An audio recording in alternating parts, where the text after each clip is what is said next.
Jake Mercer used to believe loyalty meant something. Not the fake kind people post online. Real loyalty. The kind built over years of shared secrets, sleepless nights, and promises whispered like blood oaths between best friends. And for almost 15 years, Jake thought he had that with Ethan Cole. Until the woman they both loved destroyed everything. It started in Chicago. Rain hammered the city the night Jake met Ava Monroe. He was late to Ethan's birthday party, exhausted from work, wearing a wrinkled black jacket that smelled like cigarette smoke and cold air. The apartment was packed with people, music shaking the walls, laughter echoing everywhere. And then he saw her. Ava stood near the kitchen window, holding a plastic cup in both hands, like she didn't belong there. Dark hair, sharp eyes, the kind of smile that looked dangerous even before it happened. Ethan noticed Jake staring. "Careful," Ethan laughed, nudging him. "She'll ruin your life." Jake smirked. Too late for that. That was the first mistake. The second was falling in love with her. For the next year, Ava became everything. She understood Jake in ways nobody ever had. She listened to him talk about his father leaving when he was 12. She sat beside him during panic attacks. She kissed the scars on his knuckles after bad nights at the bar. And Ethan? Ethan was always there too. The three of them became inseparable.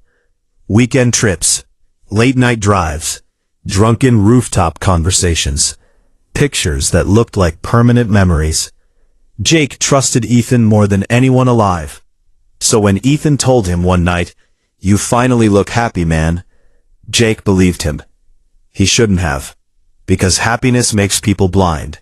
The betrayal began slowly. Small things at first. Ava answering texts and turning her phone away.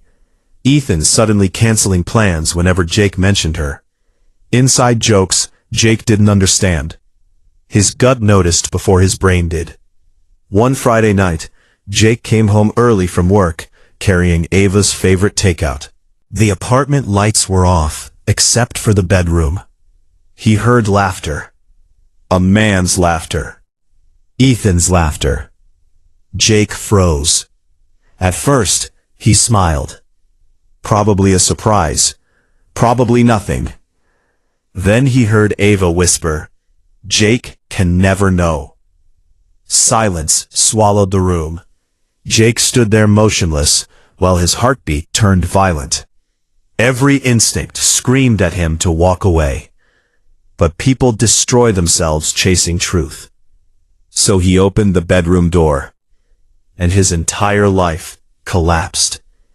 Ava was in Ethan's arms, half-dressed, breathing hard, eyes wide with horror. Nobody spoke. Nobody moved. Jake stared at his best friend and the woman he planned to marry, and suddenly the world became strangely quiet, like his soul had stepped outside his body. Ethan stood first. Jake punched him so hard he crashed into the wall. Ava screamed. Ethan tried to talk, but Jake hit him again. Years of loyalty shattered inside those fists. Every memory became poison. "You were my brother," Jake roared. Ethan wiped blood from his mouth. "It wasn't supposed to happen like this." Jake laughed. Actually laughed. Because betrayal always sounds stupid when the liar finally gets caught. Ava started crying. "I love you," she whispered. Jake looked at her with empty eyes. "You don't even know what love is." Then he walked out. No screaming, no dramatic goodbye. Just silence. The kind of silence people never come back from. For weeks, Jake disappeared. Nobody heard from him. Not Ethan, not Ava, not even his mother. He rented a tiny motel room outside Milwaukee and drank himself numb every night. Some mornings he woke up on the floor without remembering how he got there. The pain wasn't just heartbreak.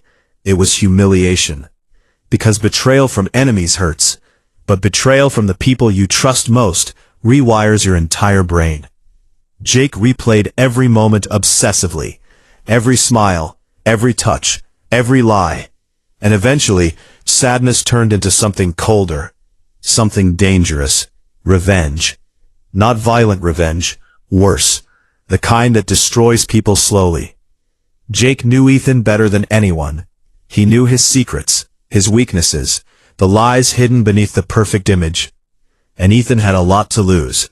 See, Ethan wasn't just successful. He was engaged to become partner at one of Chicago's biggest investment firms. Clean reputation, perfect future, perfect public image. But Jake knew about the fraud. 3 years earlier, Ethan had manipulated client accounts during a financial crisis. Illegal transfers, hidden money, tiny changes nobody noticed. Except Jake. Because Jake helped cover it up. Back then, he thought he was protecting his best friend. Now he realized he'd been protecting a snake. Jake spent 2 months gathering evidence, emails, bank records, audio recordings. Piece by piece he built a bomb. And while Ethan and Ava played happy couple online, Jake prepared to burn their world to the ground. Then came the wedding announcement. Jake saw it on Instagram at 2:14 a.m. Ava Monroe and Ethan Cole. Forever starts today. Jake stared at the photo for nearly 10 minutes.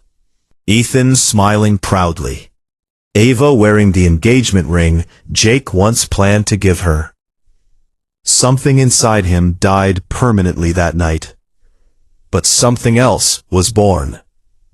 The next morning, Jake mailed the evidence package anonymously to Ethan's company board members, federal investigators, and several journalists.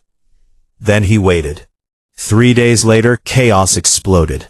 Federal agents raided Ethan's office during business hours. Co-workers watched in horror as he was escorted out in handcuffs. News spread instantly. Fraud investigation, financial crimes, millions under review. Ethan called Jake 17 times. Jake ignored every call. Ava tried next. Voicemail after voicemail. Jake, please stop this. But Jake was finished listening. By the end of the week, Ethan lost everything. His job, his reputation, his future. And Ava? She stayed beside him for exactly 8 days. Then she vanished too. Because people who betray others rarely stay loyal to each other. But revenge didn't heal Jake the way movies promise. That's the ugly truth nobody talks about. Watching Ethan collapse felt good for maybe 5 minutes. Then the emptiness came back worse than before. Because once trust is broken deeply enough, you stop recognizing yourself. Months passed. Jake quit drinking, started therapy, tried rebuilding his life.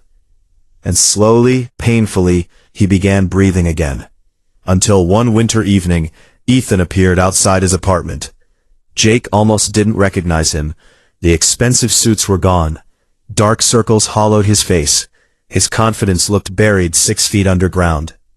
"You win," Ethan said quietly. Jake leaned against the doorway.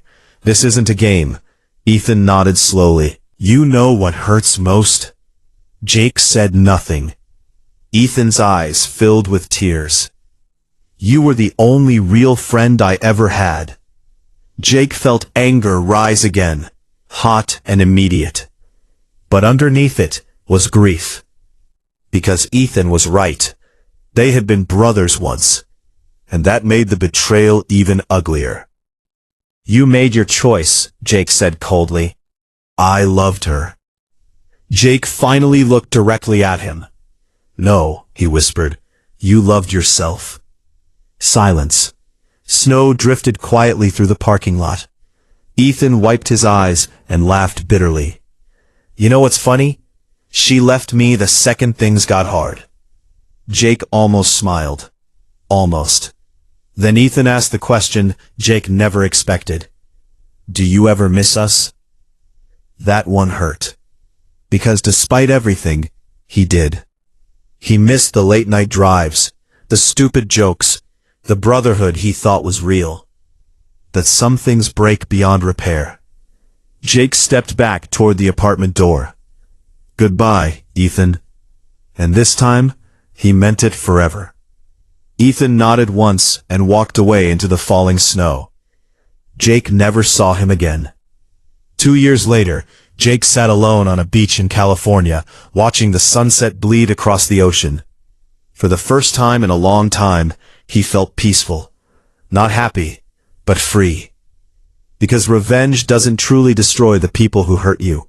It destroys the version of you that trusted them. And maybe that's the real tragedy.